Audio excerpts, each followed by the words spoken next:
सुखदेव जी को यहाँ पर प्रणाम किया गया है। और अब श्री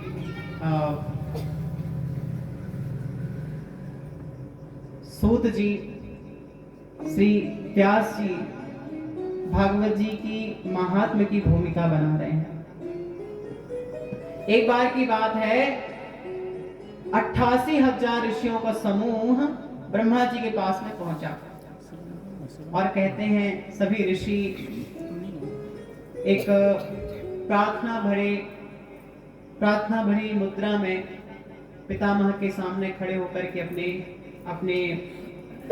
भावों को प्रकट करते हुए कहते हैं कि हे ब्रह्मा जी, हमने सुना है कलयुग आने वाला है।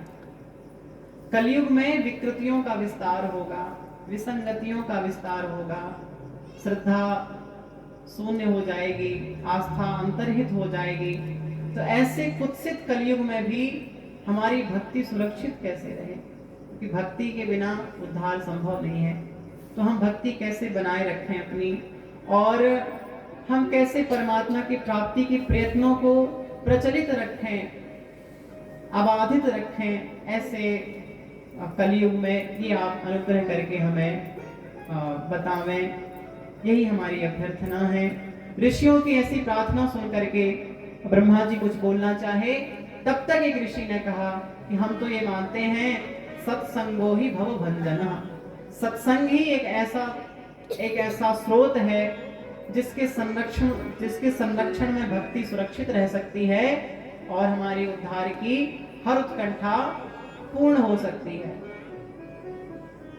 माताएं गाती हैं बुंदेलखंड की कि सत्संग वो एक संजीवनी है जो न केवल हमारे पापों का परिमार्जन करती है बल्कि परमात्मा को भी प्रदान करती है। वो कहती हैं, श्याम तुझसे मिलने का सत्संग ही बहाना है, दुनिया वाले क्या जाने, ये रिश्ता पुराना है।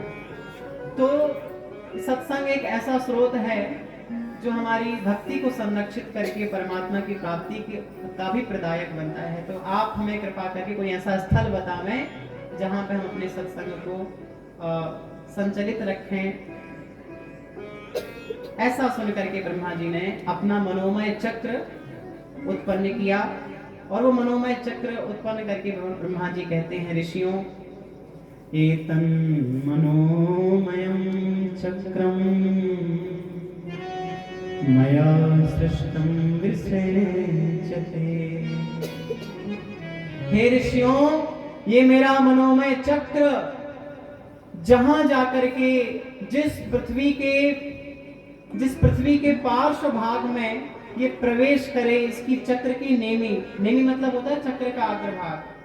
तो इस चक्र की नेमी का अग्रभाग, ये चक्र की नेमी जिस पृथ्वी के पार्श्व भाग में प्रवेश करे, वही प्रांगण, वही परिसर तपस्या के लिए, साधना के लिए, सत्संग के लिए सर्वश्रेष्ठ होगा। यत्राश्शीर्यते नेमिः सदेशस तपसः सुभः। जहां पे इसकी नेमी प्रवेश कर जाए, वही देश, वही स्थान तपस्या के लिए सबसे शुभ होगा। अब तो ऋषिगण चल दिए उस चक्र के पीछे पीछे, और वो चक्र आगे आगे चल रहा है। सभी ऋषि अनेकों उत्कंठाओं को अपने ऊपर अपने मन में धारण किए हुए और परस्पर उद्धृत करते हुए चल रहे हैं उस चक्र के पीछे। और चलते चलते कल कल्लोलवंतिनी गंगा की धारा जहां पर प्रवहित हो रही थी, समीप में नाना प्रकार के वृक्षों में अनेकानेक पक्षियों के कोकिल कंठ से कलरव मच रहा था। नाना प्रकार के चातक मोर पपीहे जहां पे गुंजार कर रहे थे, उनकी मधुर ध्वनि जहां निनादित हो रही थी, ऐसे गंगा के समीपवर्ती उस परिसर में जाकर के वो चक्र स्पर्श कर गया।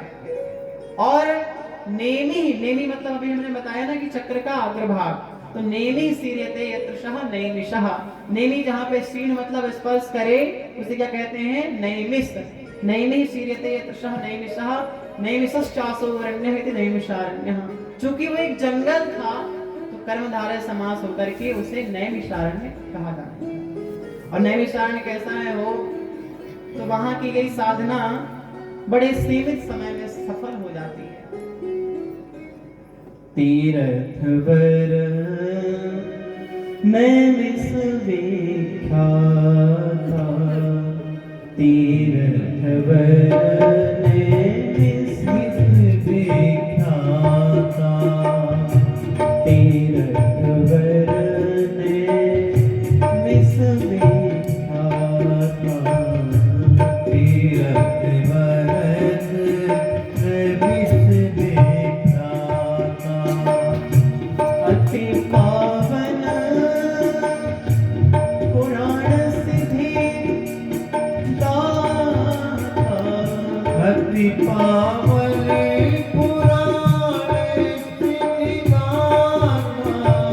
दाता, अति पावन पुराण सिद्धि दाता, अति पावन पुराण सिद्धि दाता, तीरथ वर नैमिष विख्याता, तीरथ वर नैमिष विख्याता, तीरथ वर नैमिष विख्याता, तीरथ वर नैमिष विख्याता, अति पावन पुराण सिद्धि दाता। तीर्थ क्या है? तीर्थों में भी ये वर है। देखो भैया, बाई हरे तीर्थ करवे जात, हिंदी बोलेंगे। देखिए, लोग तीर्थ करने जाते हैं, बड़ी इच्छा से, बड़ी उत्कंठा से जाते हैं, पर तीर्थ का मतलब जानते हैं आप लोग क्या होता है? व्याकरण में त्रिय तरणे धातु से प्रत्यय होकर तीर्थ शब्द बनता है। तरण अर्थ में तीर्थ का मतलब होता है तीर्यते अनेन इति तीर्थम, जहां जाने से तरने की पात्रता मिल जाए उसे तीर्थ कहते हैं, या जहां जाने से तरना संभावित हो जाए। पर और सब तो तीर्थ होंगे, पर नैमिषारण्य क्या है? तीर्थ वर, तीर्थ वर नैमिष विख्याता। वर मतलब होता है श्रेष्ठ। तो जो तीर्थ ही तारने की सामर्थ्य रखता है, उस तीर्थों का भी शिरोमणि तीर्थवर, तीर्थराज्य नैमिष कितना महनीय होगा, कितना महान उद्धारक होगा, ये कौन कह सकता है? तो भैया, ऐसे नैमिषारण्य में सब ऋषि पहुंच गए और ब्रह्मा जी की ही प्रेरणा से श्री नाना प्रकार के वैदिक विधाओं से शास्त्रों की सूक्ष्माति सूक्ष्म ज्ञान से संपन्न श्री सूत जी महाराज उन 88,000 ऋषियों को सत्संग की सुधा का पान कराने के लिए वहां पर पहुंचे हैं। सभी उठ करके उनको प्रणाम किए हैं, एक उत्तुंग आसन पर उनको अविराजित कराए बैठाए, और अब जो है कुछ प्रश्न करते हैं। कृष्ण प्राप्ति करम सस्वद साधनम तद्वदाधना। प्रश्न ये कि भगवान ठाकुर जी की प्राप्ति का कोई हमें साधन बताइए, ऐसा साधन जो शाश्वत प्राप्ति करा सके। तो श्री सूत जी कहते हैं, हे ऋषियों, हमें मृत्यु का ग्रास ना बनना पड़े, संसारियों के जैसे जन्म लेना और बिना उद्धार के लिए उत्कंठित हुए मर जाना ही मृत्यु है, और जन्म लेकर के भगवत भक्ति में लग जाना, भागवतादि कथा सुन करके मरना, ये मरना नहीं बल्कि तरना है, ये मृत्यु नहीं अपितु मुक्ति है। बस इतना ही अंतर है। तो जो काल का ग्रास नहीं बनना चाहते, ऐसे काल के ग्रास से बचने के इच्छुक जनों के लिए और भगवत प्राप्ति के उस परमानंद को प्राप्त करने के लिए जो भी अभिलाषित हों, उनके लिए श्री सुखदेव जी ने भागवत रूपी एक महान माध्यम प्रदान किया है। कालव्याल मुखग्रास त्रास निर्विनाश हेतवे श्रीमद्भागवतं शास्त्रं कलोकेन किरेण अर्थात सुकेन श्री सुखदेव जी ने ऐसे भागवत शास्त्र का वाचन किया है। तो इसी का आश्रय कोई स्वीकार ले तो वो मुक्त हो सकता है।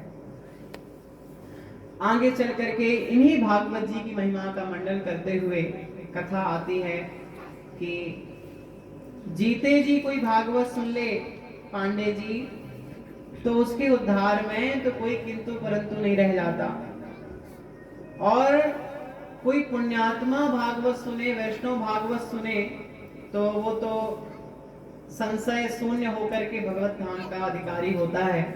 परंतु किसी ने जीवन भर पाप ही पाप किए हों, मन से, वचन से, कर्म से केवल पाप आचरण किए हों, कायेन वाचा मनसा पिपातकम्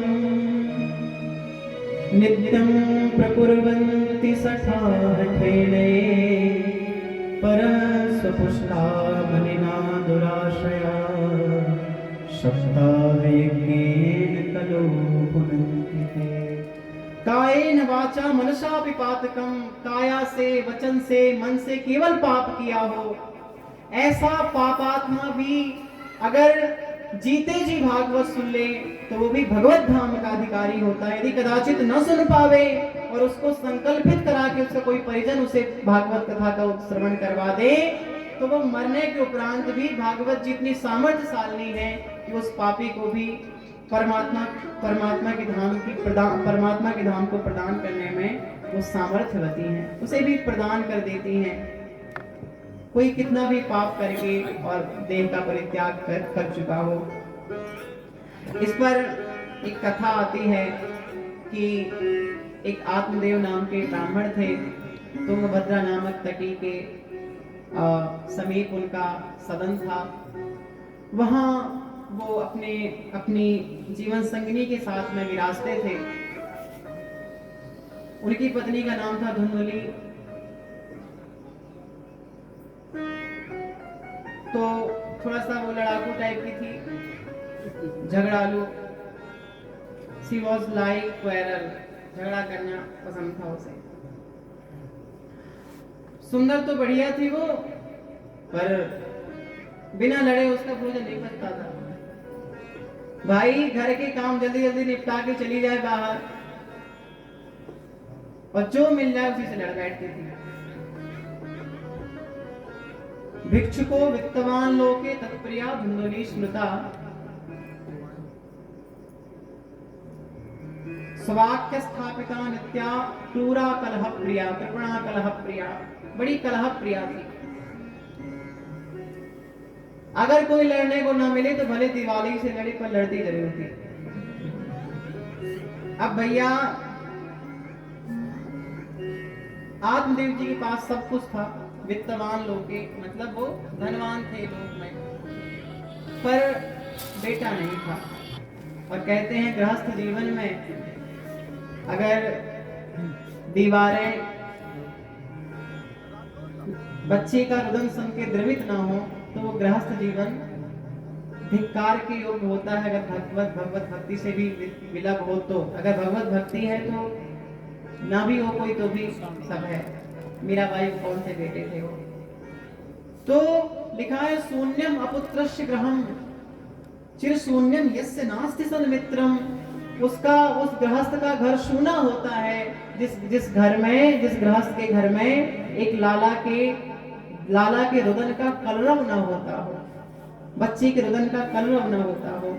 तो आत्मदेव जी के अंतर्मन में इतनी पीड़ा हुई, इतना वो अंतर्मन आहत हुआ एक दिन पुत्र के अभाव के कारण, आत्मज के अभाव के कारण, कि वो मरने के लिए चल दिए।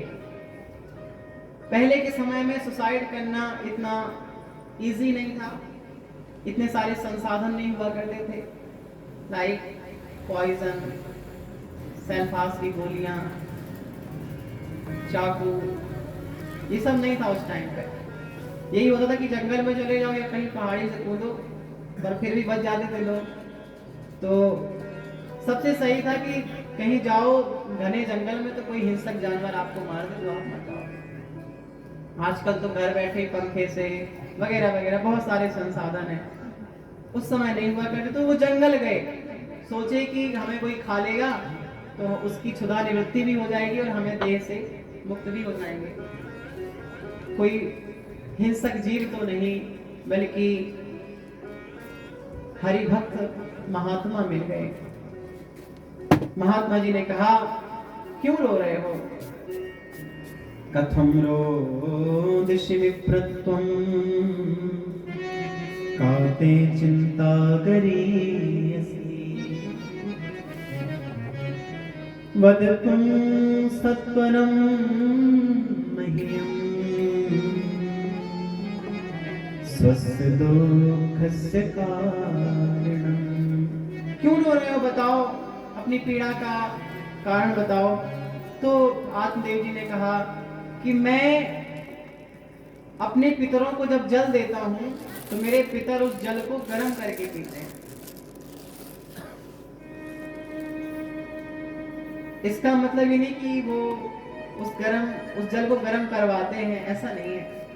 बल्कि जब श्राद्ध आदि के माध्यम से श्रद्धया दीयते इति श्राद्धम अथवा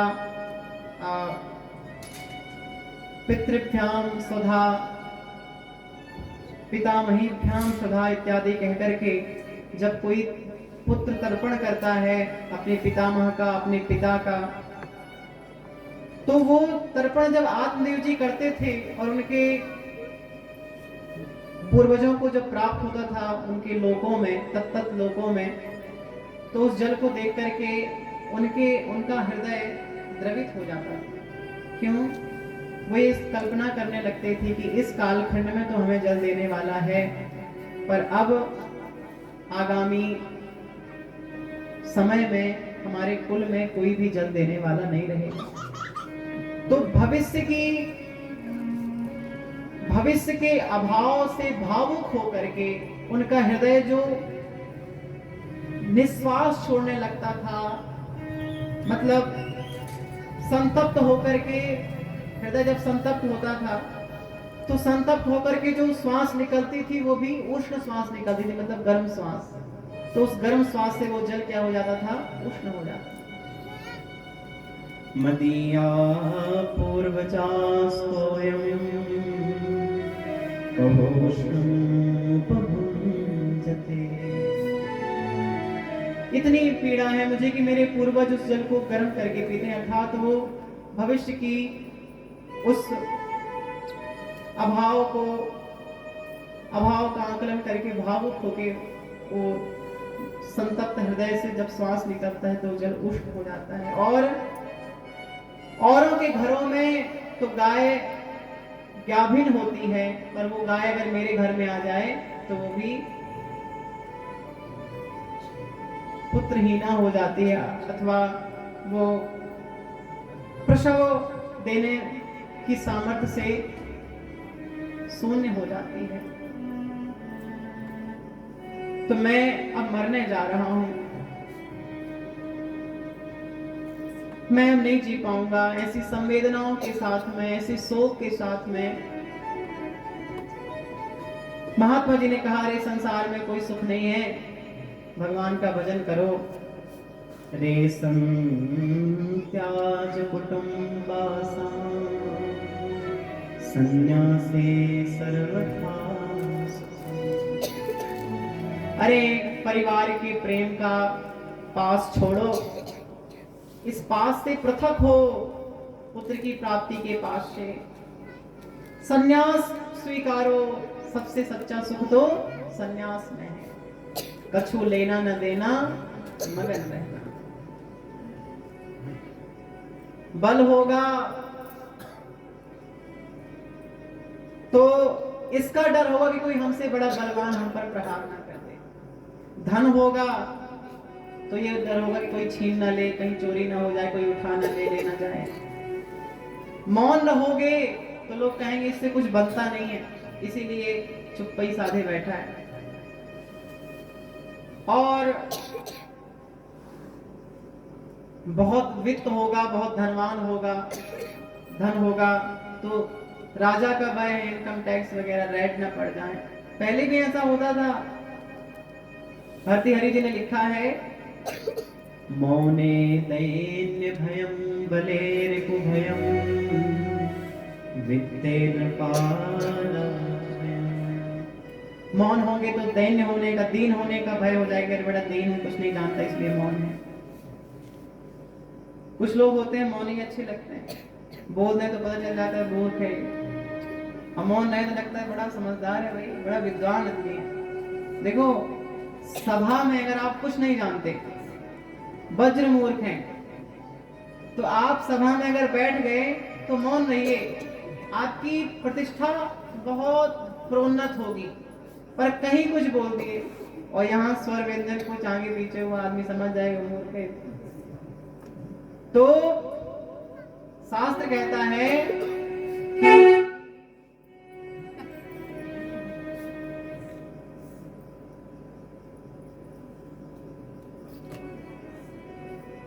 अपन मौनम ही भूषणम अपंडितानाम, अपंडितों का मौन रहना ही आभूषण है। तो यहीं पे श्री भर्तृहरि जी कह रहे हैं कि मौन रहोगे तो दीन होने का भय होगा, इत्यादि इत्यादि। पर एक ऐसा गुण है, वो आ जाए ना तो उसके न छीनने का भय हो सकता है, किसी भी प्रकार के उसके संभावित भय समाप्त हो जाते हैं। वो गुण कौन सा है? सर्वं वस्तु भयान्वितं भुवि नृणां वैराग्यमेव। संसार में सभी वस्तुएं भयकारी हैं, भय देने वाली हैं। मीठा खाओगे तो शुगर होने का भय है, बहुत कमाओगे तो और नाना प्रकार के भय है, बहुत घूमोगे फिरोगे तो रोगी होने का भय है। पर वैराग्य एक ऐसा गुण है जो आ जाए तो सारे भय समाप्त हो जाते हैं, ना आगे पीछे कोई भय नहीं रहता। इसलिए हे आत्मदेव, वैराग्य को स्वीकारो, सब कुछ छोड़ दो। पर आत्मदेव जी नहीं माने, बोले पुत्र दीजिए नहीं तो यहीं मर जाऊंगा। और हठात उनकी अनिच्छा को देख करके भी उस महात्मा जी की अनिच्छा का मतलब उनकी इच्छा नहीं थी, उस अनिच्छा का अनादर करते हुए बार बार अपने आवेदन, बार बार अपने आग्रह, अपनी अभ्यर्थना उन्होंने आबादित रखी।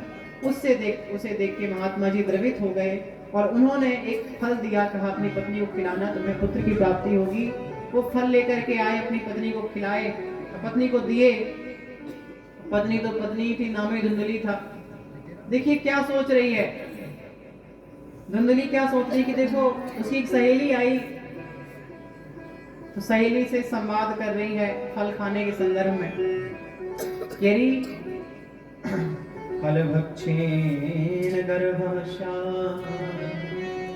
गर्भेणोदर वृद्धिका। फल खाऊंगी तो गर्भ हो जाएगा, और गर्भ होगा तो मेरा पेट बड़ा हो जाएगा, और पेट बड़ा होगा तो मान लो कभी डाकू आ गए हमारे शहर में, हमारे नगर में, तो सब तो भाग जाएंगे, मैं नहीं भाग पाऊंगी। दैवात घाटी ब्रजेत ग्रामे पलायत गर्भिणी कथम। और दूसरी बात, मैंने जीवन भर खून पसीना एक करके जो कमाई जोरी है, तो जब मैं अंतर्वर्तनी होंगी, मतलब जब मैं मेरा प्रसव काल पूरा होगा या उस कालखंड में मेरे जो पति है,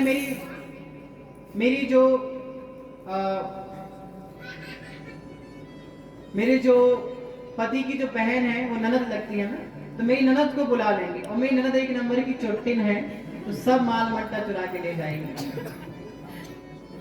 तो जो एक तो वो कंजूस थी, तो ये सोच के डर रही है। और तीसरी बात कहती है, पता चले एक महात्मा जी सुखदेव जी 12 बजे तक घर में रह गए, कहीं ये न रह जाए मेरे घर में, तो मैं क्या करूंगी। बहुत कुछ सोच करके और अंतिम में उसने फल नहीं खाया। एक दिन उसकी बहन आई, बहन ने भी कहा कि तुम फल मत खाओ, मैं तुम्हें अपना बेटा लाके दे दूंगी, तुम ये फल, इतना ही अगर एक फल प्रभावशाली है तो अपनी गाय को खिला दो, वो भी तो पुत्रवती नहीं हो रही है, वही पुत्रवती हो जाएगी। और यही हुआ।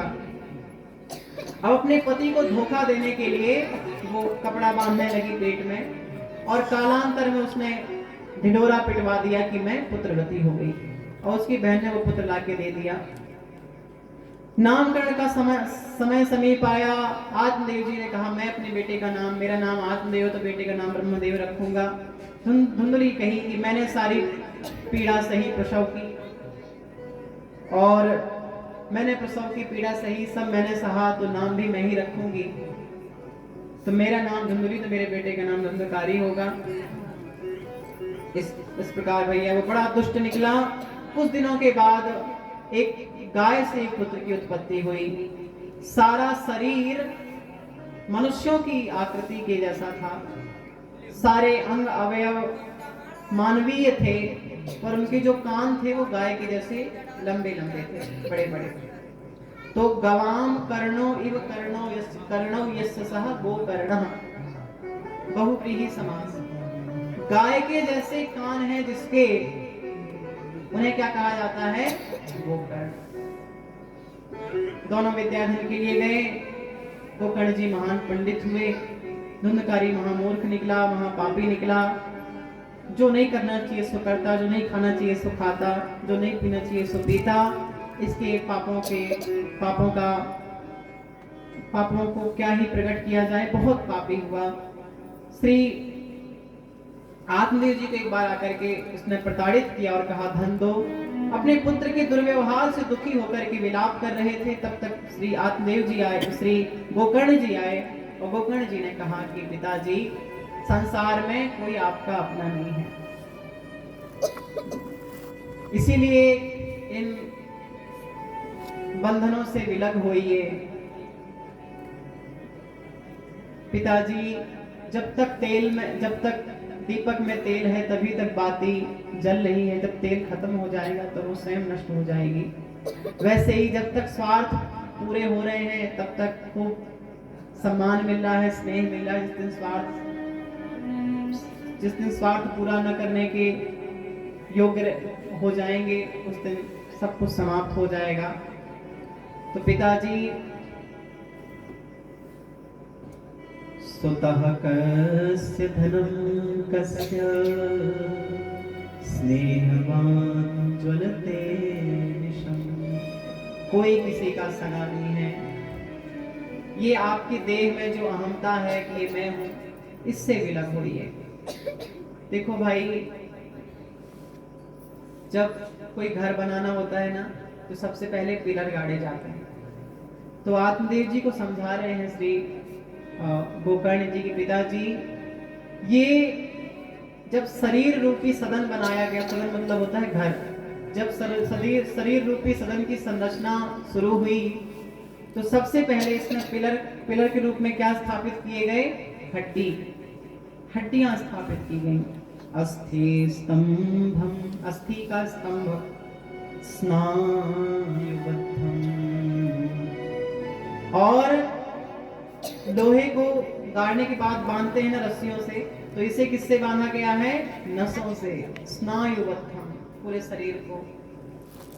और बांधने के बाद वो मसाला भरा जाता है, तो इसमें मांस सोनित लेपितम, इसमें भी मांस, मज्जा, सोन का एक मालो वो बना करके, और उसमें शरीर में भर दिया गया पूरे में। मल ही मल, नाक से, कान से, शरीर के हर छिद्रों से मल ही तो निकलता है। एक दिन न नहाओ तो शरीर दुर्गंध देने लगता है। ऐसे मल से भरे इस शरीर में जैसे दीवार बना के लोग ऊपर से उसमें रंग कर देते हैं, तो वैसे ही चरमावनथम दुर्गंधम, एक चमड़ी रूपी पेंट कर दिया गया, ताकि अंदर की जो गंदगी है, अंदर का जो दुर्दांत दृश्य है वो दिखाई ना पड़े बाहर से देखने पे। तो एक चमड़ी की एक परत लगा दी गई ऊपर से, ताकि देखने में अच्छा लगे। और पात्र मूत्र पुरीशयो, भैया, और पात्रों में और घरों में तो भगवान की मूर्ति भी बैठाई जा सकती है। पर ये जो शरीर है ना, इस शरीर में तो केवल मल ही मल रहता है। ध्यान से सुनना खैरा कला वासियों, मरोगे तो इस खैरा कला की एक मुट्ठी धूल भी अपने साथ नहीं ले जाओ। कितना भी बैंक बैलेंस इकट्ठा कर लो, सब यहीं रह जाना है। ये जो शरीर है ना, कितने केवल शरीर के, क्योंकि इसमें भरा ही वही है, इसमें हर छिद्रों से, नाक कान सब जगह से केवल मल ही निकलता है। हमारे सरकार श्री ने प्रेम रामायण में लिखा है, ये तन क्या है? यह तन नाथ चाकर थैला, यह तन नाथ चाकर थैला, यह तन नाथ चाकर थैला। किसका थैला है ये? चमड़ी का थैला है। चमड़ी रूपी थैले में क्या भरा है? जेहि मह भरा बहुत विधि मेला, जेहि मह भरा बहुत विधि मेला, जेहि मह भरा बहुत विधि मेला, जेहि मह भरा बहुत विधि मेला। ये ऐसा शरीर है, वो चाम की थैली है ये, और किसी पात्र मूत्र पुरीशयो, मल मूत्र का पात्र ही तो है ये पूरा शरीर। और पात्रों में तो कुछ पवित्र वस्तुएं भी रखी जा सकती हैं, पर इसमें तो केवल, इसमें तो आप सुंदर सुगंधित पदार्थ खाओ तो वो भी मल बन जाता है अंदर जाके। बाहर सुगंधित रहता है पर अंदर जाके वो भी दुर्गंधित हो जाता है। ऐसा निंदित, निकृष्ट, घृणित शरीर, ऐसी कुत्सित काया, इस कुत्सित काया पर पिताजी अभिमान मत करिए, इसे अपना मत मानिए। क्यों? देह धरे कर यह फल भाई, देह धरे कर यह फल भाई। ये देह केवल इसलिए मिली है तो ये किसी भी प्रकार से सम्माननीय नहीं है, किसी भी प्रकार से महनीय नहीं है। पर हाँ, इसी शरीर से भगवान के, इसी मुख से भगवान का नाम निकल जावे, इसी शरीर से भगवान की कोई सेवा बन जावे, बस यही इस शरीर की सार्थकता है, यही इन इंद्रियों की सार्थकता है। सुन लें हम, बोल लें, स्मरण कर लें, नहीं तो ये शरीर तो, औरों के शरीर तो कम से कम किसी के काम में भी आ जाते हैं, पशु पक्षियों के शरीर, पर मनुष्य का शरीर तो मरने के बाद किसी काम का नहीं। तो बस इसीलिए मिला है। देह धरे कर यह फल भाई, देह धरे कर यह फल भाई। भजिए राम सब काम तिहाई, भजिए राम सब काम तिहाई, भजिए राम सब काम तिहाई, भजिए राम सब काम तिहाई।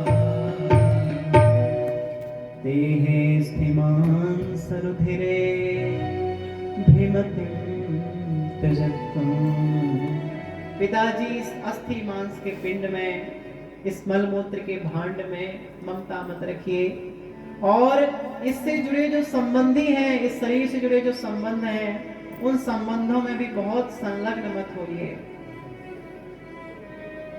बहुत संलिप्त मत होइए। जाया सदा ममताओं के पंच। यहाँ पे एक बात बहुत अच्छी कही श्री गोकर्ण जी ने, ये नहीं कहा कि पति और बच्चों को छोड़ दो, जाया मतलब पत्नी और सुतादियों को छोड़ दो, ऐसा नहीं कह रहे, बल्कि ये कह रहे हैं जाया सुतादि सदा ममताओं में पंच। इनमें जो आपकी ममता है, ये मेरे हैं, इन्हें छोड़ दो।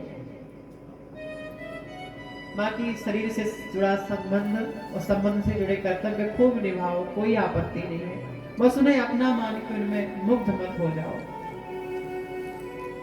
क्योंकि कोई ऐसा पति नहीं जो ये कह दे कि हम पत्नी लेके पैदा हुए थे। कोई ऐसा है क्या? कोई ऐसी पत्नी है जो ये कहते हम पति लेके पैदा हुई थी? भैया ये संबंध संसार में यही बनते हैं, यही खत्म हो जाते हैं। आप सोचो, आप कितने पराधीन हो। आपसे जब आपका जन्म हुआ तब आपसे नहीं पूछा गया कि आप कहां जन्म चाहते हो। अगर पूछा गया होता तो खैरा कला की जगह आप सब मुंबई में होते हैं। जो हमारे माता पिता इसकी जगह हम लोग सोचते कि कोई अडानी अंबानी के बेटे बने, जीवन अच्छा धन धान्य से संपन्न हो।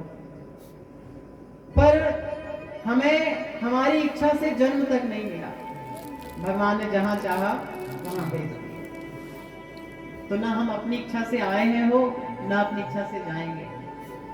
जब को जानी ते कदा कस्य मृत्यु कालो भविष्यति, कौन जानता है कब किसका मृत्यु काल आ जाएगा। तो न जन्म हमारे सामर्थ्य में है, न मरण हमारे सामर्थ्य में है। फिर भी इंसान हमेशा अपने आप को क्या मान के बैठा रहता है। भैया मरने के बाद एक मुट्ठी धूल भी साथ में नहीं जानी है इस धरती की। कितने भी घर द्वार बैंक बैलेंस इकट्ठा कर लो, जोड़ लो, फूटी कौड़ी साथ में नहीं जावेगी। तो श्री गोकर्ण जी समझा रहे हैं, पिताजी इन परिवार में, परिवार के परिजनों में इनसे जुड़े कर्तव्य निभाइए, पर इनमें बहुत मुग्ध मत होइए, क्योंकि इनकी ममता मान नहीं रखती है।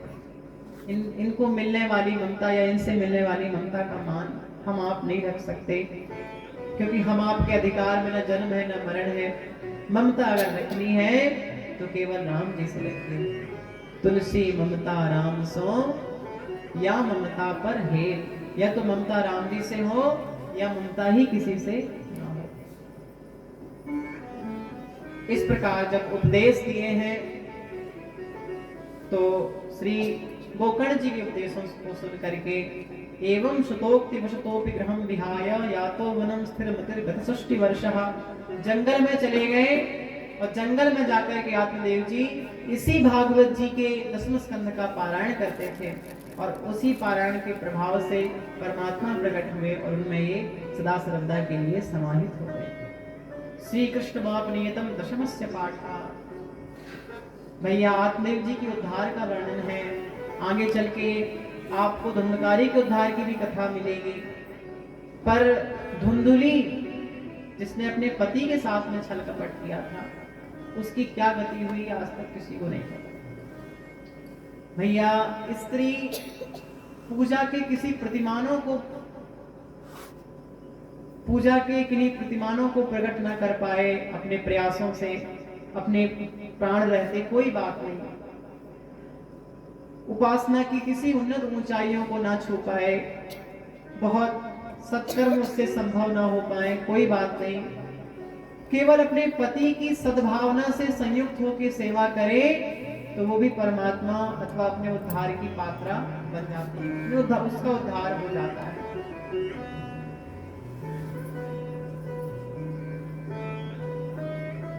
पति सेव शुभ गति लहाही, पति की सेवा करके शुभ गति उन्हें मिल जाती है। पर पति से छल कपट करने वाली स्त्रियों को न तो इस लोक में कोई ठिकाना मिलता और न उसका परलोक ही बन सकता है। तो स्त्रियों को बहुत पूजा पाठ ना हो कोई आपत्ति नहीं, पर अपने पति से उनका छल कपट बस ना हो, इसके लिए जरूर वो सशंकित रहें, सचेत रहें। अब भैया धुंधकारी आया और धुंधुली को खूब प्रताड़ित किया। बोले बता कहाँ धन रखी है।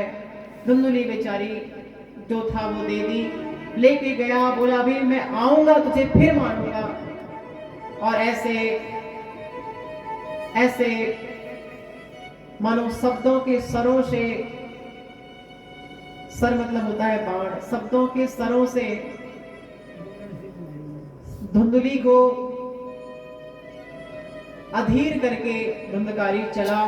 धुंधली इधर व्याकुल होकर के उठ के चलने लगी। रात्रि का समय था, समझ मानो शून्य हो गई। पैर कुआं में पड़ा, सीधे कुआं में गिरकर के इसकी मृत्यु हो गई है। गोकर्ण जी तीर्थ यात्रा को चले गए। अब तो धुंधकारी अभी तक वैश्याओं के यहाँ जाता था, वैश्याओं को अपने यहाँ ले आया। वैश्याएं तो धन की अनुरागिनी होती हैं। एक बार इसने इनके लिए, वैश्याओं के लिए राजकोष में चोरी की। वहां से जब धन लेके आया तो वैश्याओं को लगा कहीं ये पकड़ा जाएगा, तो कारण हम भी पकड़ी जाएंगी। तो उसको बांध करके उसी खाट के पाट से बांध करके और उसका गला दबाने लगी। पर कहते हैं पापी जल्दी नहीं मरते। तो वहां पे आग जल रही थी, उसी जलती हुई आग की लकड़ी ला करके और उसके मुंह में प्रवेश कराने लगी। तप्तांगार समूहाश्च तन्मुखे विचिक्षिपुः अग्निज्वालाति दुःखेन तेन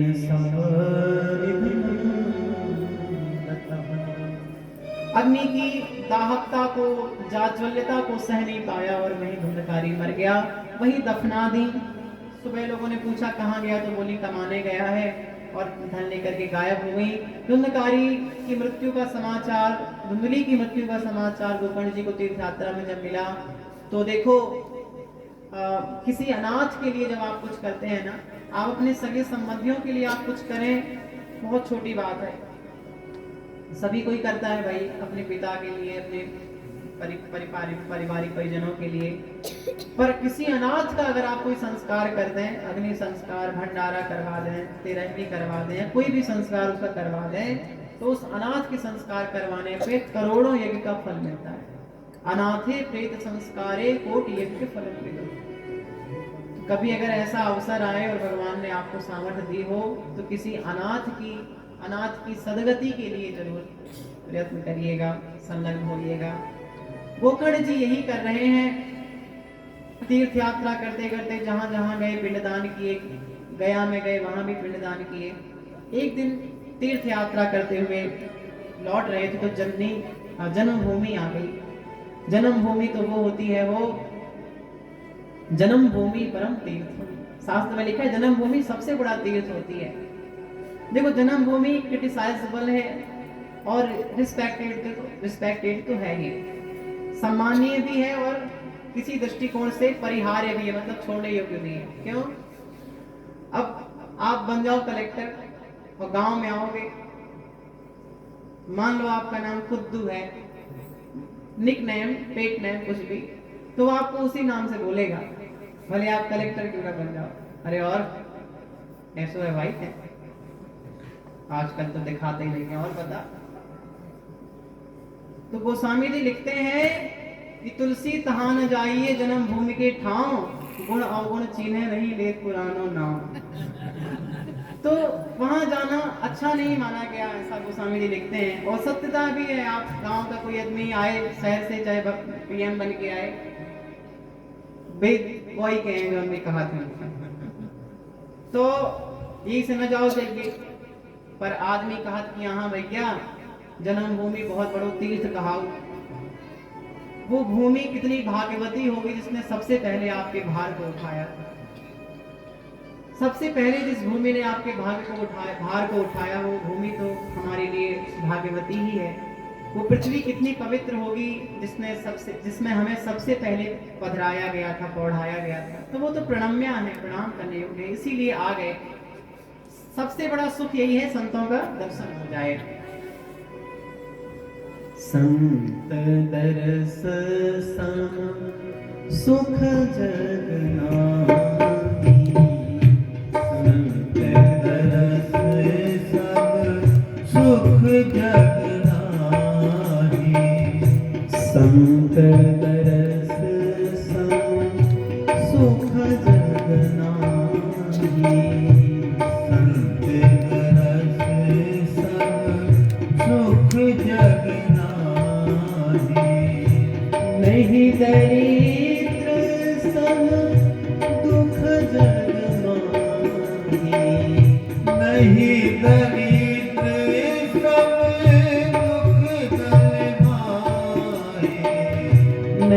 दरिद्र सम दुख जग माही, नहीं दरिद्र सम दुख जग माही, संत मिलन सम कछु सुख माही, संत मिलन कछु सुख नाहि, संत मिलन सम कछु सुख नाहि। संतों से मिलने से बड़ा कोई सुख नहीं हो सकता और दरिद्र से बड़ा, दरिद्रता से बड़ा दुख नहीं हो सकता। तो भैया पूर्ववासियों को जब पता चला कि गोकर्ण रूपी संत आए हैं तो संत रूपी दर्शन का महासुख लूटने के लिए सब दौड़ पड़े सवेरे से। रात्रि का समय हुआ, जब लेटे, अपनी एक खाट पड़ी थी वहां पे आंगन में, उस खाट में लेटे तो रात्रि में धुंधकारी नाना प्रकार के वेशों में प्रकट होने लगा। क्वचिदिन्द्रः क्वचिद् हस्ती क्वचिद् मेषो व्यजायत। कभी हाथी बन के प्रकट हो, कभी इंद्र बन के, कभी भैंस बन के। गोकर्ण जी ने पूछा है कौन हो तुम, पर प्रेत बोल नहीं पाते, नहीं बोल पा रहा था। गोकर्ण जी समझ गए कोई दुर्दशाग्रस्त जीव है। तपस्या से अभिसिंचित कमंडलू से जल निकाल के जैसे अभिसिंचन किए, बोलने की सामर्थ्य आ गई। साधना से संपन्न उस जल का स्पर्श जब प्राप्त हुआ तो वो प्रेत भी बोल पड़ा। अहम भ्राता त्वदीयोऽस्मि धुंधुकारीति नाम कहा। मैं तुम्हारा भाई हूँ, मेरा नाम धुंधकारी है। स्वकीय नैव पापेन ब्रह्मत्वं नाशितं मया। अपने पाप के कारण मैं प्रेत बन गया हूँ। मेरा भो बंधो कृपा सिंधो भ्रातर मामाशु मोचय, मुझे मुक्त कर दो मेरे कृपा सिंधु भाई। गोकर्ण जी का हृदय दया से द्रवित हो गया। मैंने तुम्हारे लिए तो गया में श्राद्ध किया है, फिर तुम कैसे मुक्त नहीं हुए। श्री गोकर्ण जी की बात सुन के धुंधकारी कहता है आपने एक श्राद्ध किए होंगे।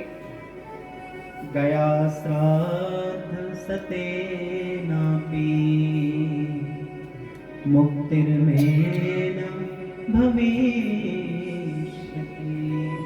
सैकड़ों गया श्राद्ध कर दो फिर भी मेरी मुक्ति नहीं होगी। इतना सुन करके गोकर्ण जी ने कहा फिर तुम जाओ, अभी आश्वस्त होकर आराम करो, मैं तुम्हारी मुक्ति के संदर्भ में मंथन करूंगा, चिंतन करूंगा। ऐसे आश्वस्ति देकर के भेजे हैं। प्रातः काल हुआ, विद्वान लोग आए, इसी संदर्भ में संवाद होने लगे कि इसका उद्धार कैसे हो। किसी ने कहा कि अगर गया श्राद्ध से मुक्ति नहीं हुई है तो उसकी मुक्ति तो संभव ही नहीं है। और आप एक बात बताइए हमको, अगर गया श्राद्ध से मुक्ति ना हो तो वो लोग पागल हैं जो पितृपक्ष में इतने दूर जाते हैं गया श्राद्ध करने। बिहार के कहाँ पड़ता है, बिहार में। तो अगर गया में पापियों का ही उद्धार न हो तो फिर गया श्राद्ध का क्या औचित्य है भाई। अगर गया श्राद्ध में केवल पुण्यात्माओं का ही उद्धार होता है तो पहली बात तो गया श्राद्ध अपेक्षित ही नहीं है। आप घर ही में श्राद्ध कर लो, जब वो उसका उद्धार हो ही जाना है पुण्यात्मा का तो घर ही में श्राद्ध कर लो आप। गया श्राद्ध तो इसलिए किया जाता है अगर कोई उनसे पाप भी बन गए हों, कोई घृणित निंदित कुत्सित कर्म भी बन गए हों, तो भी गया श्राद्ध इतना प्रभावशाली कि उसका परिमार्जन करके उसका उद्धार करते उनके पितरों का। इसलिए इस प्रथा को लोग आज भी, इस प्रथा का आज भी लोग पालन कर रहे हैं, आज भी पालित हो रही है। पर अगर वो प्रथा केवल पुण्यात्माओं के उद्धार के लिए है, पापियों के लिए नहीं, तो फिर वो प्रथा उतनी पालनीय तो नहीं है कि नहीं। आप लोग ऐसा सोच तो सकते हो भाई लेकिन गया श्राद्ध से मुक्ति नहीं होती तो गया श्राद्ध करने का मतलब क्या है? और पापियों की मुक्ति नहीं होती तो फिर तो श्राद्ध की जरूरत नहीं है। अगर पुण्यात्माओं की मुक्ति तो उनके पुण्यों से हो जाती है। तो देखो शास्त्र में लिखा है कि गया श्राद्ध से मुक्ति होती है। आचार्य लिख रहे हैं कि मृतानां मुक्तिदानेन गया श्राद्धम प्रगर्जति। मरे हुए लोगों को मुक्ति देने के लिए गया श्राद्ध गर्जना करता है, आओ कितने भी प्रत्यवाय तुमसे बने हो पर मैं तुम्हारा उन प्रत्यवायों का परिशमन करके तुम्हारा उद्धार कर दूंगा। ऐसी गया श्राद्ध गर्जना करता है। पर उस गया श्राद्ध की कुछ प्रस्तावनाएं हैं, जब वो पूरी होती है तभी वो प्रभाव होता है। क्या? यन्नाम्ना दीयते पिण्डं स वै मुक्तिमवाप्नुयात्। यन्नाम्ना दीयते पिण्डं स वै मुक्तिमवाप्नुयात्। लिखा है गया श्राद्ध के महात्म्य में कि जिसके नाम से, जिसके गोत्र से, जिसके प्रवर से एकदम विहीन उच्चारण होगा उसी को मुक्ति मिलेगी। ये नहीं कि गोत्र कुछ है और उच्चारण कुछ हो रहा है, नाम कुछ है, एग्जैक्ट कुछ उच्चारण हो रहा है तो मुक्ति नहीं मिलेगी। अब आप कहो कि यहाँ पे क्या कमी रह गई थी, तो देखिए बहुत ध्यान से सुनिएगा। धुंधकारी किनका बेटा है? क्या आत्मदेव जी का है? नहीं है ना। तो जो आत्मदेव जी का गोत्र था, क्या वो धुंधकारी का गोत्र था? नहीं था ना। और गोकर्ण जी को क्या ज्ञात है कि धुंधकारी मेरा भाई है, वो आत्मदेव जी का पुत्र है, तो उन्हें यही ज्ञात है। तो इस ज्ञान के कारण वो आत्मदेव जी के गोत्र का ही उच्चारण किए होंगे, तो वो प्रभाव नहीं पड़ा, क्योंकि वहां गोत्र तो अलग है। उनकी बहन के पति का जो गोत्र होगा धुंधुनी के, वो गोत्र कहलाया धुंधकारी का। तो भैया ऐसा नहीं गया श्राद्ध से मुक्ति नहीं होती। गया साल से भैया मुक्ति होत है। जो सुन के वंदना कर दी कि जाने ही नहीं है, जब मुक्ति नहीं हो रही, गया साल से मुक्ति होती है, निसंदेह मुक्ति होती है। पर हाँ, फिर आप कहोगे कि फिर भागवत सुनने का जरूरत है, इतनी दूर जाइए, गया श्राद्ध करिए, ऊपर से फिर इतने खर्च करके भागवत सुनिए। तो इसका उत्तर ये है कि जब आप कोई वैदिक विधा के अनुसार किसी विशेष फल के लिए प्रयत्नशील होते हैं, अभीक्षित होते हैं, इच्छुक होते हैं, तो वहां पे अक्षरशः उन आधारों का अक्षरशः अनुसरण करना नितांत अपेक्षित है। अगर एक अक्षर भी ऐसा वैसा हुआ तो वो फल दुर्लभ हो जाएगा। और आजकल के समय में ऐसा इजीली संभव है, क्योंकि अब वैसे उच्चारण नहीं रह गए, वैसे एक्सेंट नहीं रह गए, वैसे एग्जैक्ट चीजें नहीं रह गई। बहुत सारे चेंजेस हुए हैं हमारे रिलीजियस ग्रंथ में। तो वो पूरी तरह जो एक प्यूरिफाइड फॉर्म था उन चीजों का, वो अब नहीं है, बहुत रेयरली कहीं कहीं मिल सकता है। तो इसीलिए वैदिक विधा के अनुसार किसी विशेष फल की प्राप्ति के लिए जो विधान किए जाते हैं वो करिए, अच्छी बात है, पर उनमें थोड़ा सा भी कुछ उच्चावच हुआ, पार्थक्य हुआ तो फल भी वैसा ही होगा। पर भागवत आदि ग्रंथ ऐसे हैं, भागवत जी की महिमा इतनी महनीय है, महान है कि यहाँ पे तो सोचो कि श्रोता बांस में आके बैठता था, धुंधकारी कौन सा वो हाथ में अक्षत लेके बैठता रहोगा या कुछ भी, पर सुनता था, मनन करता था, चिंतन करता था और प्रायश्चित करता था। तो परिणामतः उसका उद्धार हुआ, उसके लिए विमान आया। तो यह वहां पे श्रद्धा वित्तम विदिश्येति यज्ञांगानि प्रचक्षते, लिखा है अगर कुछ भी प्रत्यवाय हुआ वैदिक विधा में तो उसका विपरीत परिणाम मिलता है।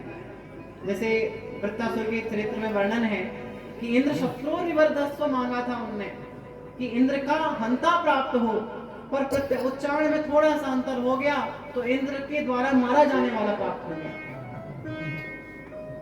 तो लिखा है कि एकः शब्दः सम्यक् ज्ञातः सुष्ठु प्रयुक्तः स्वर्ग लोके कामधुक् भवति, पर अगर वो विपरीत हुआ तो सवाद वजो यजमानम हिनस्ति यथेन शब्दो स्वरतो पराधा। तो वही वज्र बन के यजमान का हनन कर देता है। पर ये जो आध्यात्मिक आधार है ना, इसमें बस आस्था हो, श्रद्धा हो, विश्वास हो, थोड़ी बहुत विधाएं आगे पीछे भी हो जाएं तो भी इनका वैसा ही प्रभाव मिलता है, वैसा ही फल परिणाम प्राप्त होता है। इसलिए ये ऐसे ऐसे आधार हैं जिनका अनुसरण करना हर एक उद्धार के उत्कंठित व्यक्ति के लिए अपेक्षित है, ना कि उपेक्षित।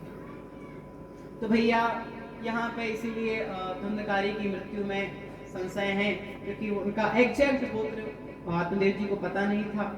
और भागवत जी इतनी महिमाशाली है कि यहाँ पे बस भाव से कोई सुने, बैठे और उसको संकल्पित करके सुना दिया जाए तो वो उद्धार करने के लिए सामर्थ्यशाली है।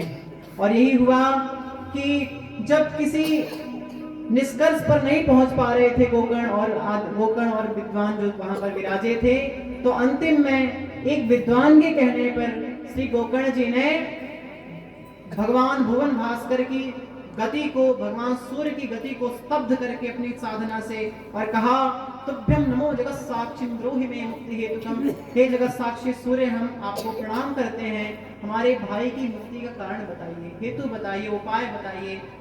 और सबके देखते देखते भगवान भुवन भास्कर ने एक स्वर में सबको संबोधित करते हुए कहा, सुनो, अगर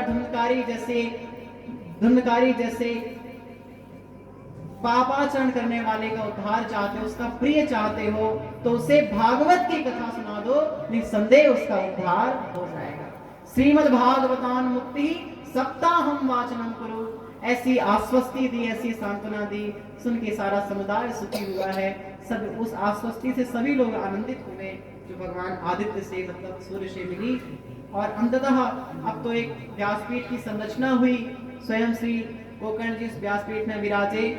एक सप्त ग्रंथि के बांस में आके धुंधकारी विराजित हो गया, समासीन हो गया। श्रोतागण आके कथा सुनते। जब कथा का दिन पूरा होता, सत्र पूरा होता प्रथम दिन का, तो वो जो बांस था उससे एक ग्रंथि तड़ाक करके फूटती।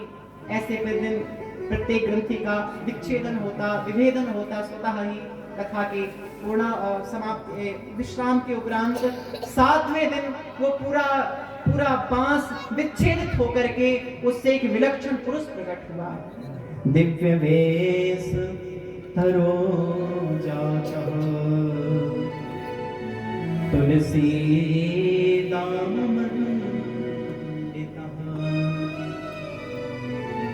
गले में तुलसी की माला सुशोभित हो रही है, अंक पर मस्तक पर भगवान के चरण चिन्ह सुशोभित हो रहे हैं।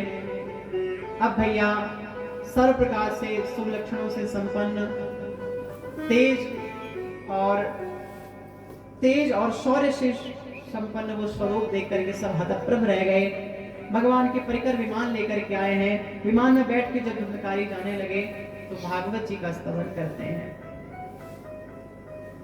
धन्या भागवती वार्ता प्रेत पीड़ा विनाशिनी। ये भागवत की कथा धन्य है जिसने मुझ जैसे प्रेत की पीड़ा का परिमार्जन करके मुझे परमात्मा के धाम रूपी परमानंद की प्राप्ति कराई। उसे लाखों प्रणाम, ऐसे प्रणाम करके और गोकर्ण जी के प्रति आभार अभिव्यक्त करके जब वो जाने लगे तब गोकर्ण जी उनको रोकते हैं कि श्रोता तो बहुत से हैं, सबके लिए विमान क्यों नहीं आया? अत्रैव बहवः सन्ति बहवो सन्ति श्रोतारो निर्मलाः। क्यों विमान नहीं आया? तो भगवान के पार्षदों ने प्रत्युत्तर प्रदान किया कि हे प्रवक्ता, हे श्री गोकर्ण जी, श्रवण तो सबने किया है पर सबने मनन नहीं किया। देखो भाई, भागवत सुनने से मुक्ति नहीं होती, बल्कि भागवत जी को स्वीकारने से और जीवन में उतारने से मुक्ति होती। इट जस्ट वे ऑफ मुक्ति। ये केवल मुक्ति का एक रास्ता है। आप लोग भागवत जी की आरती में सुनते होंगे, ये अमर ग्रंथ, ये मुक्ति पंथ, ये पंचम वेद निराला। वो मुक्ति पंथ कहते हैं वहां पे। मुक्ति पंथ मतलब मुक्ति का रास्ता है। रास्ता और डेस्टिनेटी में बहुत चेंजेस होते हैं। तो डेस्टिनी मतलब जो मंजिल होती है और रास्ते में बहुत अंतर होते हैं। तो ये रास्ता है, मंजिल नहीं है। मतलब ये मुक्ति नहीं है केवल सुन बस लेने से। इसको जीवन में जितना आप उतारेंगे, जितना चिंतन, श्रवण, मनन और निधिध्यासन मतलब उसे जीवन में आत्मसात करना, ये मुक्ति के 3 चरण बताए गए हैं। सुनना पहले, मनन करना, फिर निधिध्यासन करना। तो सुना तो सबने है पर मनन चिंतन नहीं किया, प्रायश्चित नहीं किया, इसलिए सबके लिए विमान नहीं आए। अब तो इतना करके चले गए। गोकर्ण जी ने कहा अब सब लोग सुनो, अच्छे से सुनो और सुन करके चिंतन मनन करो और जीवन में आत्मसात करो। कोई भी चीज तब तक इंपॉर्टेंट नहीं होती जब तक वो लाइफ में इम्प्लीमेंट ना हो। इम्प्लीमेंट करो। ऐसा कहकर के श्री गोकर्ण जी ने जब दोबारा कथा सुनाई तब तो सबने बड़े भाव से कथा सुनी। और उस बार तो केवल विमान आया था, इस बार कथा की पूर्णाहुति पे अनेकों विमान आए और स्वयं भगवान अपने परिकरों के साथ, प्रहलाद, नारद, अर्जुन, ध्रुव आदि भगवान अपने प्रेमी परिकरों के साथ में परमात्मा ही प्रकट हो गए और गोकर्ण जी का भगवान आलिंगन करते हैं आनंदित होकर के। सभी श्रोताओं का समुदाय सुख से फूला न समाए।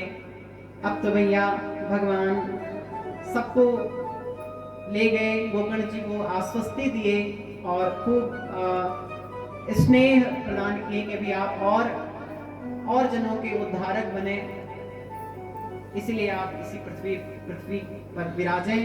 और जैसे राम जी अयोध्या वासियों को अपने साथ ले गए थे, वैसे भगवान श्री कृष्ण उन सबको अपने साथ में ले गए।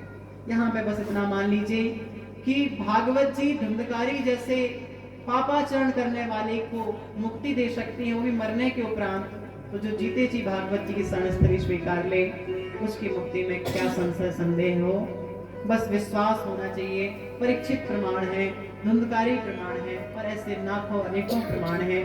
परीक्षित साक्षी ये श्रवणगत मुक्ति कथने। तो श्री सनकादिकों ने, श्री सूत जी ने यहाँ पर भागवत जी की महिमा का महनीय शब्दों में, दृष्टांतों के माध्यम से वर्णन किया है। और यहाँ पर भागवत जी की अंतिम में विधि का वर्णन है। जब भागवत सुनने की इच्छा हो, किसी उपयुक्त मुहूर्त को उद्धृत करा के, निकलवा के और उसके उसी कालावधि में, उसी समयावधि में इस साप्ताहिक सत्र का समायोजन करवावे और इसमें संत जनों को, भगवान के स्नेही जनों को बुलावे। व्यासपीठ में विरक्तो वैष्णवो विप्रो वेद शास्त्र विशुद्धिकृत, ये जो वक्ता के लक्षण हैं, ब्राह्मण हो, वैष्णव हो, भगवत भक्त हो, ये लक्षणों से संपन्न हो, ज्ञानी हो। और श्रोता जो हो वो जो है 7 दिन तक, पांडे जी ध्यान से सुनिए, 7 दिन तक बहुत परिवार में क्या हो रहा है, कौन आ रहा है, कौन नहीं, कौन जा रहा है, इसमें बहुत मन न लगावे। सब अपने बच्चों पे छोड़ दे, वो सब संभाल लेंगे। 7 दिन केवल परमात्मा की प्राप्ति के संदर्भ में ही चिंतन हो। अपने कृत कर्मों पर कोई जो विषाद हो वो भगवान के सामने व्यक्त करें कि ठाकुर जी जितने भी जीवन में प्रत्यवाय बन गए हो, जाने अनजाने, उन सारे पापों को नष्ट कर दीजिए। यानि संचित पापानि तानि नाशय मे प्रभु। हे भगवान, ये यजमान जी को रोज प्रार्थना करनी चाहिए कि भगवान जितने भी संचित पाप हैं उन पापों को नष्ट कर दीजिए। और अकृत्येषु च हे राघव वारय बुद्धि प्रेरक, जो पाप नहीं बने हैं तो कृपा करके इतनी सद्बुद्धि दीजिए, इतना सद्विवेक दीजिए कि हम जो संभावित हमसे जो पाप हैं वो हमसे ना हो, हम उनसे बच जाएं, पृथक रह जाएं। ऐसी परमात्मा से नित्य प्रति प्रार्थना करें। ब्राह्मण लोग आवे, उनको बढ़िया चुतत घृतम लिखा है, चूती हुई जिस पूड़ी से घी चू रहा हो ऐसी पूड़ी खिलावे, ऐसा लिखा है। भाई ऐसा इसलिए लिखा है कि कम से कम अगर ऐसी न खिलावे तो डालना की तो नहीं खिलाए। तो खूब उनका सम्मान करे।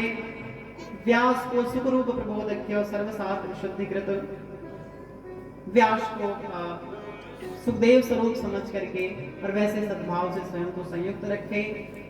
प्रातः काल से प्रारंभ होकर रात्रि के पर्यवसान तक केवल परमात्मा के प्रति ही चिंतन मनन बना रहे, एक यजमान के लिए नितांत अपेक्षित है। और काम क्रोध लोभ मोह से जितना विलग रह करके इस विधा में अपने आप को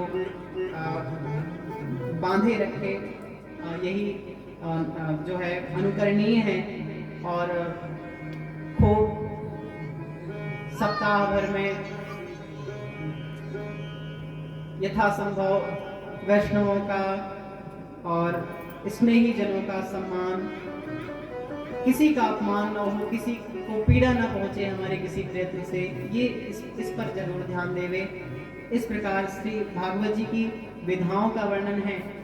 और कल हम आप लोग भागवत जी की कथा श्रवण करेंगे। आज महात्म्य और विधि का वर्णन, अब आरती होगी, उसके पूर्व कीर्तन और फिर आरती प्रसाद लेके आप लोग प्रस्थान करिएगा। कल से 1 बजे के लगभग आप लोग